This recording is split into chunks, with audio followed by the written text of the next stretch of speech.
My phone began buzzing at 10:16 p.m., right as the governor's hand rested on my shoulder and 3 cameras flashed in front of us.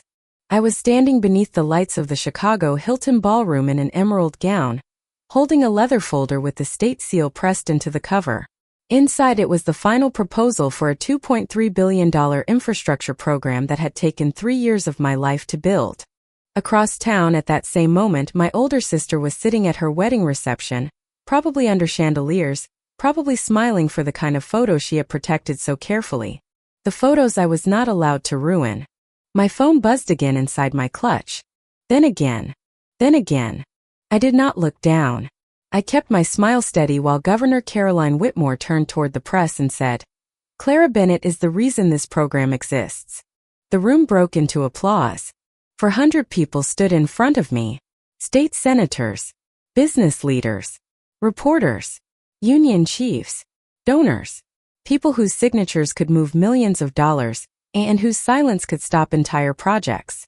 And somewhere in another ballroom, my family was just beginning to learn that the daughter they had hidden from the wedding had been standing in front of the whole state, not as a failure, not as an embarrassment, but as the woman behind the governor's biggest promise. 3 weeks earlier, I had been sitting alone in my condo, reviewing bridge repair estimates at my kitchen table, when Vanessa's text came through. My sister never called when she wanted to hurt me. She texted. It made cruelty look cleaner. "Clara, we need to talk about the wedding." I stared at the screen for a moment before typing back. "What about it?" Her reply came almost at once. "Andrew's family is very image conscious. The wedding photos will be everywhere. His parents are inviting hospital donors, board members, people from the foundation. We're trying to keep everything polished." I knew where it was going before she said it. Polished had always meant not me. Vanessa Bennett had built her whole life around being seen correctly. Perfect grades, perfect clothes, perfect fiancé, perfect smile in every photograph. She was the daughter my parents introduced first and described longest. I was the other one, the creative one, the difficult one, the one who had chosen public policy instead of medicine, law, or finance. When we were younger, my mother, Linda, used to say it with a soft laugh, as if she was being kind. "Clara has her own path." But in our house that meant, "Clara has no plan." My father, George, was less gentle. "You can't build a life on feelings," he told me the night I said I wanted to study urban planning and public administration. We were sitting at the dining table. Vanessa was home from college wearing a Northwestern sweatshirt and a look that said she already knew how the conversation would end. "I don't want to just study buildings," I said. "I want to understand how cities work. Roads, transit, housing, water systems. The decisions that decide who gets access and who gets left behind." My father folded his napkin slowly. "So you want to fix potholes?" Vanessa laughed into her glass. My mother gave me the tight smile she used when guests stayed too long. "Sweetheart, your sister is going to medical school. She'll make a real difference in people's lives." I remember looking down at my plate. The chicken had gone cold, and the room felt smaller than it had 5 minutes before. "I think this matters too," I said. Nobody answered. That was how most of my life worked in that family. Vanessa's achievements filled rooms. Mine were treated like background noise. When I graduated from the University of Illinois, my parents did not come. Vanessa had a white coat ceremony the same weekend. My mother called me while I was standing outside the auditorium, holding my cap in one hand and my phone in the other. "You understand, don't you?" she said. "Your sister's ceremony is very important." I looked around at families taking pictures, fathers fixing tassels, mothers holding flowers, grandparents crying. "Yes," I said. And I did understand. I understood exactly where I stood.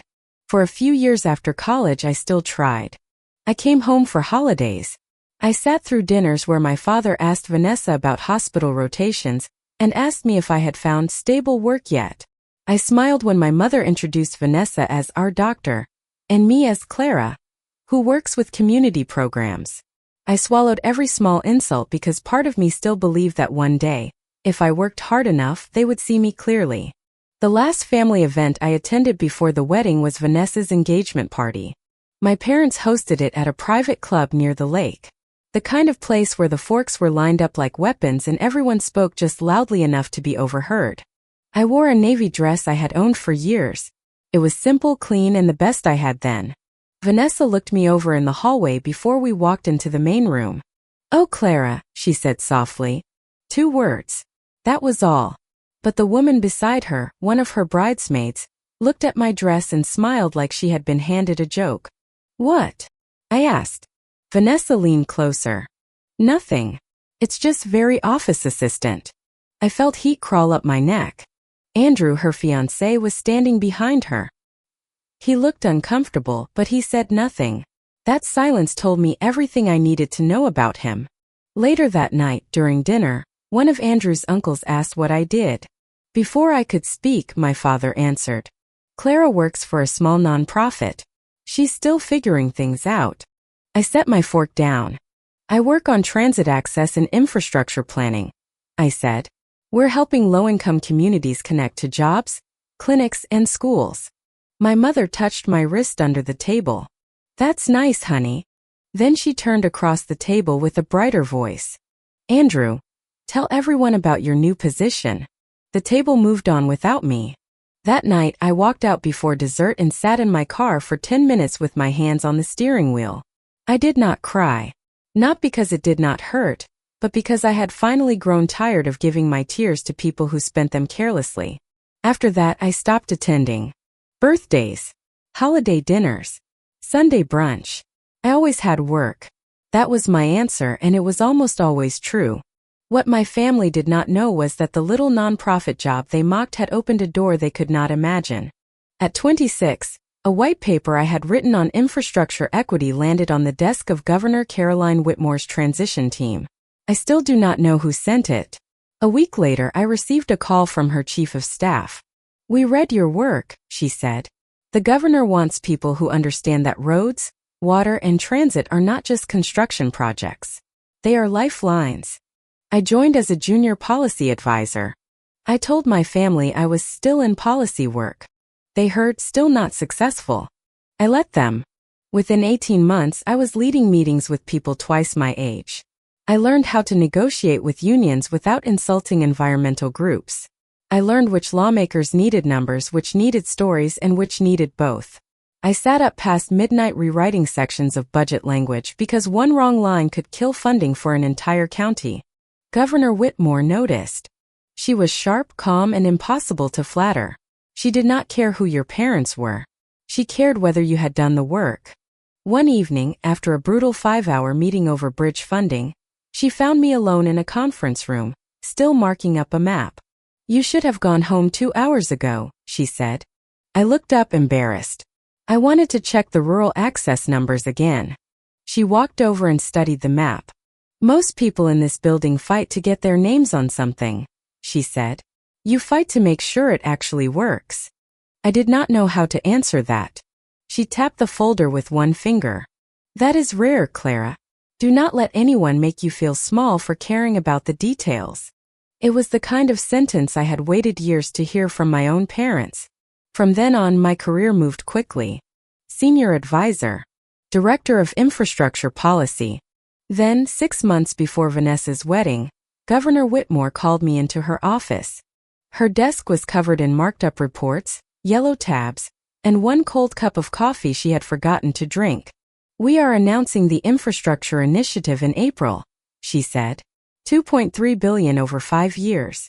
Roads, bridges, water systems, transit access. The biggest program this state has seen in decades.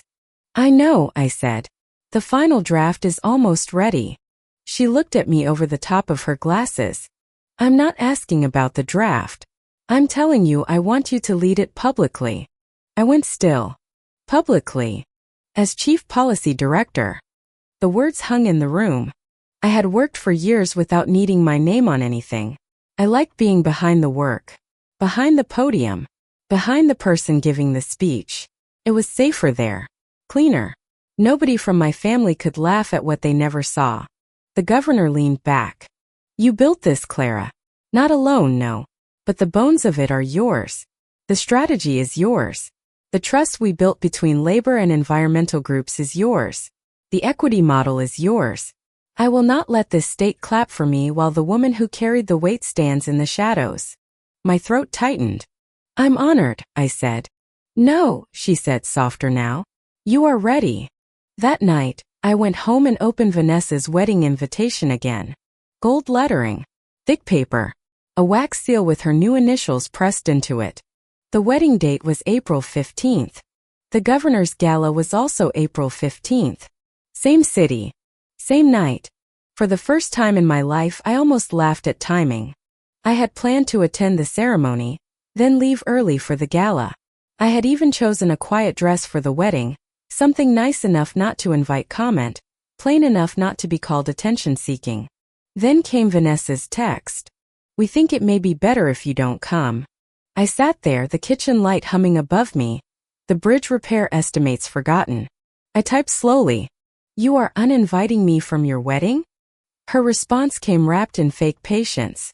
Don't make it sound cruel. It's just complicated. Andrew's family does not understand your lifestyle, and Mom and Dad agree this is easier. We can do a family dinner another time. My fingers went cold. My lifestyle. She meant the apartment she thought I rented in a bad neighborhood. The salary she assumed was tiny. The career she believed was still some little non-profit job. The clothes I used to wear before I could afford better. The quiet, practical life she had mistaken for failure. Another text appeared. Please don't take this personally. I just don't want anything to distract from the day. The photos matter. There it was. The honest part. I looked at the message for a long time. A younger version of me would have begged. She would have explained. She would have sent links, job titles, salary proof, articles, anything to make them take back the shame they had handed her.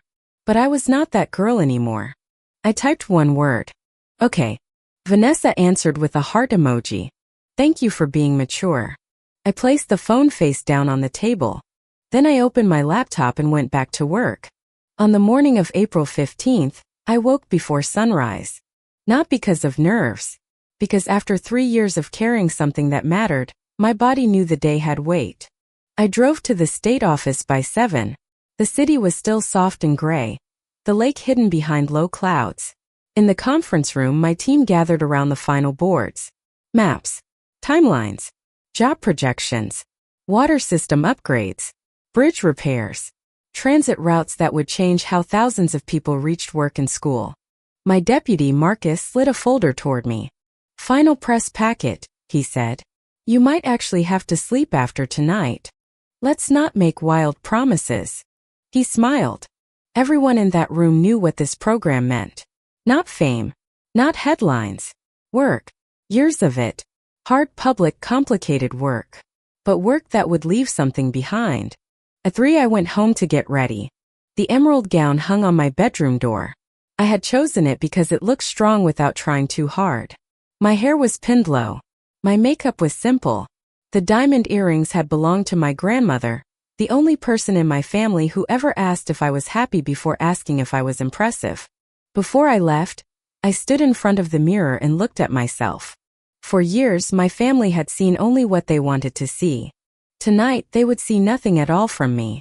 I was not going to Vanessa's wedding. I was going to work. At 5:40 p.m., while Vanessa was probably walking down an aisle under white flowers, I stepped into a black car outside my building. At 6:30 p.m., while she posed beside Andrew for the first round of perfect photographs, I stood backstage at the Chicago Hilton while a technician clipped a microphone to my gown. At 7:15 p.m., while her guests found their seats for dinner, I shook hands with Senator Martin Alvarez. Clara Bennett, he said warmly. I've heard your name in more meetings than the governor's lately. I smiled. I hope that's good. It is if you like winning hard votes. Across the ballroom, reporters gathered near the press riser. Staff moved with quiet speed. The governor's husband kissed her cheek before taking his seat. My name card sat at the head table beside the governor's. A seat of honor. I touched the edge of it once just to make sure it was real. At 8 o'clock, the lights shifted. The room quieted. Governor Whitmore walked to the podium, placed both hands on either side of it, and looked out at the crowd. Tonight, she began, We are announcing the largest infrastructure investment our state has made in a generation." Applause rose then settled. She spoke about roads that carried workers before dawn, bridges school buses crossed every morning, water systems in towns that had waited too long, transit lines that could turn an impossible commute into a real chance. Then her voice changed. But this initiative did not come from politics alone. It came from discipline, from patience, from a belief that public service should reach the people who are usually mentioned last. I felt the air leave my chest. At the center of this work is a woman who never asked for attention, which is exactly why she has earned it. The governor turned toward me. Clara Bennett joined my team with a policy paper and a spine made of steel. She challenged easy answers. She found money where others saw dead ends. She built trust between people who had not sat at the same table in years. The spotlight moved. My hands went still in my lap. And tonight, I am proud to introduce her as Chief Policy Director of the Whitmore Infrastructure Initiative. The applause hit like weather. People stood. "Clara," she said, "come take your place." Each step felt like crossing a line my family had drawn years ago. Failure. Unrealistic. Not substantial. Not polished. Not fit for the photos. The governor embraced me before handing me the microphone. For 1 second I looked out at the ballroom and saw only light. Then I spoke. My voice did not shake. I talked about communities that had waited decades for safe water. About roads that decided whether a parent got to work on time. About bridges that were more than steel because people trusted them with their children every morning. I gave numbers, but I did not hide behind them. I knew every figure because I had fought for them. When I finished, the room stood again. Reporters shouted questions. Cameras flashed. The governor placed the leather folder in my hands for the official photo. That was when my phone started buzzing. Once. Twice. Then over and over. I ignored it until there was a short break near the side of the stage. I stepped behind a curtain, opened my clutch and looked down.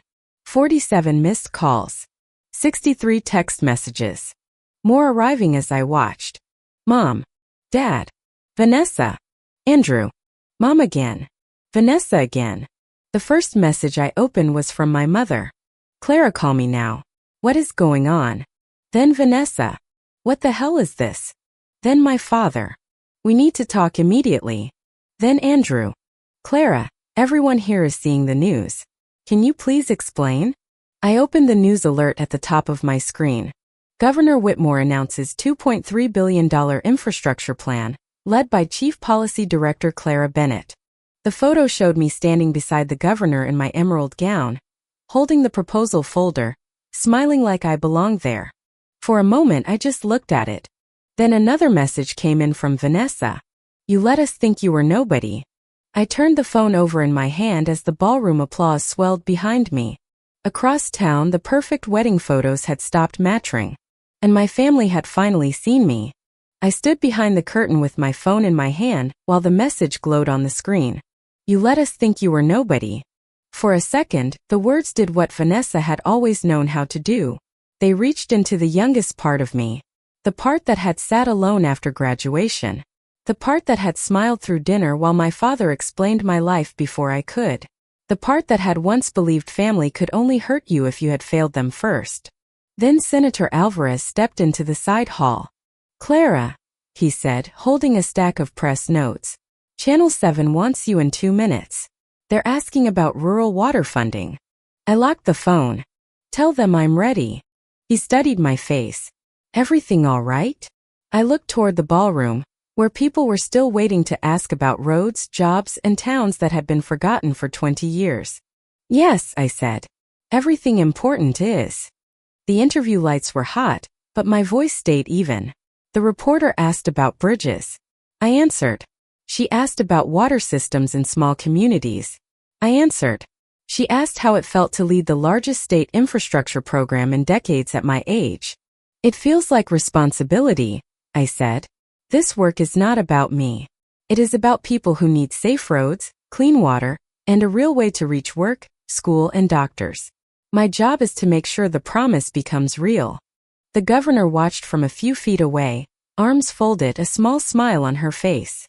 When the interview ended, she walked over and touched my elbow. "You handled that beautifully. Thank you." Her eyes narrowed slightly. She knew me too well. "Your family saw it?" "My phone says yes." She glanced toward my clutch. "Do you need a moment?" I almost said no. Then the phone buzzed again, and my mother's name filled the screen. "I should end the noise before it follows me into the room," I said. The governor's voice softened. "Remember who you were before they called." I nodded and stepped into a quiet hallway near the service elevators. My mother answered before the first ring finished. "Clara." Her voice was thin and sharp with panic. "What is happening? Why are you on the news with the governor?" "I'm working, Mom." "Working?" she repeated, like the word had changed meaning. "You're standing on stage. They said Chief Policy Director. They said you built this." "I helped build it." A silence opened. Then my father's voice came through. Speakerphone. "Of course. Clara, why didn't you tell us?" I looked down at the marble floor. There was a tiny crack running through one tile, almost hidden by the shine. "You never asked." "That is not fair," he said. "You let us believe you were still at that nonprofit." "No," I said quietly. "You believed that because it made sense to you." I stopped correcting people who were committed to misunderstanding me. My mother made a small sound, half hurt, half anger. "We are your parents." "I know." "Then how could you hide something this big?" I looked through the hallway glass toward the ballroom. People were moving past one another with folders and cameras, carrying the night forward. "Because when I told you what I cared about, you laughed. When I graduated, you chose Vanessa's ceremony. When I explained my work, you changed the subject. And 3 weeks ago, you agreed I should not attend my sister's wedding because my life would ruin the photos." My mother whispered, "Clara." My father cut in. "That was not how we meant it." "But it is what you did." "You could have told us about tonight," he said. "You knew it was Vanessa's wedding. And Vanessa knew I was her sister." The line went quiet. I could hear noise behind them now. Glasses. Low voices. Music trying to survive an uncomfortable room. Then Vanessa's voice came through, too close to the phone. "You did this on purpose." I closed my eyes for 1 second. "No, Vanessa. The governor chose the date. You chose to uninvite me. You could have warned me. You did not want me there." "That's not the point." "It was the whole point 3 weeks ago." Her breath shook. I could picture her perfectly. White dress. Perfect makeup. Perfect room. Phone in hand. Her big day slipping out of her control because truth had arrived without asking permission. "Everyone is talking about you," she said. "I'm sorry your guests can read." "That is cruel." "No," I said. "Cruel was telling your sister she did not match the wedding aesthetic. This is consequence." My father's voice returned, harder now. "You are embarrassing this family." I almost laughed, but there was nothing funny left. "I just announced a program that will create jobs, repair bridges, and bring clean water to communities that have waited years. If that embarrasses you, Dad, that is not my shame." My mother started crying. "Please come to the reception. Just for a little while. People are asking why you're not here." I looked at my reflection in the dark window. Emerald dress. Steady face. Tired eyes. "You can tell them the truth." "We can't." "I know." That was the first honest thing between us. My father lowered his voice. "Clara, be reasonable." I had heard that sentence my whole life. It always meant, make yourself smaller so we do not have to change. "I have a room full of people waiting on me," I said. "Please stop calling tonight." "Clara, don't hang up. I hope Vanessa has a peaceful rest of her wedding." Then I ended the call. For a moment, I stood there with the phone against my palm. The hallway was quiet except for the hum of the elevators. No one clapped. No one judged. No one asked me to smile for a picture I had not been invited to stand in. I breathed once, placed the phone back in my clutch, and returned to the ballroom. The rest of the night moved quickly. More interviews. More handshakes. More questions about funding schedules and counties and labor agreements. I answered all of them because I knew the work. I had lived inside every line of it. At 11:52 p.m., Security found me near the press table. "Miss Bennett," the guard said quietly, "there are 2 people in the lobby claiming to be your parents. They are insisting on seeing you." I knew before he finished. The governor was standing beside me. She heard it too. "You do not have to go down," she said. "I know," I replied. "But I want them to understand something clearly." The lobby was almost empty when I stepped out of the elevator. My parents stood near a marble column in their wedding clothes. My mother's eyes were red. My father's jaw was tight. He looked less like a man coming to apologize and more like a man angry that the world had corrected him in public. My mother reached for me. I stepped back. Her hand dropped. "Clara," she said, "this has gotten out of control." "No," I said. "For once it is out of your control. That is different." My father looked around, embarrassed by the guard standing a few steps away. "We need to talk as a family." "Then you should have treated me like family before strangers started asking questions." His face hardened. "You are enjoying this." I looked at him for a long moment. "No. That is what you still do not understand. I did not build my life to punish you. I built it because I wanted one." My mother pressed a tissue under her eye. "We made a mistake. You made many. We didn't know. You didn't want to know." That landed harder than anger. My father looked away first.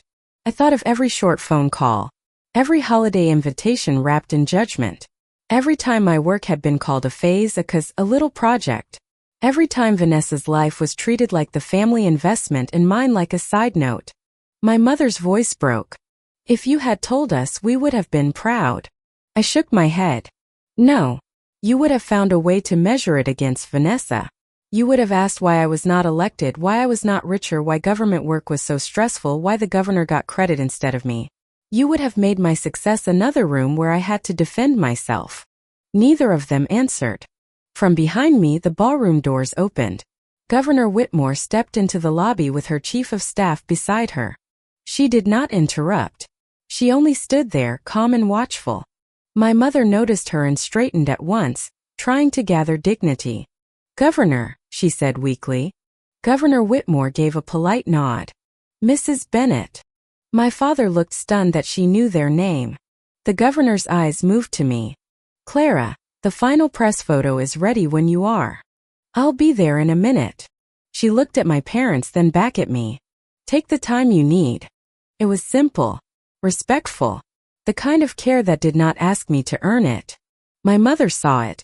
So did my father. And in that small silence, something shifted. They were not just seeing my title. They were seeing the way other people valued me. My father cleared his throat. "We should have come to your graduation." The words were so late they almost had no shape. "Yes," I said. "You should have." My mother cried harder. "I'm sorry. I wanted the apology to fix something. Some part of me still did. But pain does not disappear just because the person who caused it finally notices the blood." "I believe you regret tonight," I said. "I do not know yet if you regret the years before it." My father's mouth opened, then closed. I took the small gold wedding invitation from my clutch.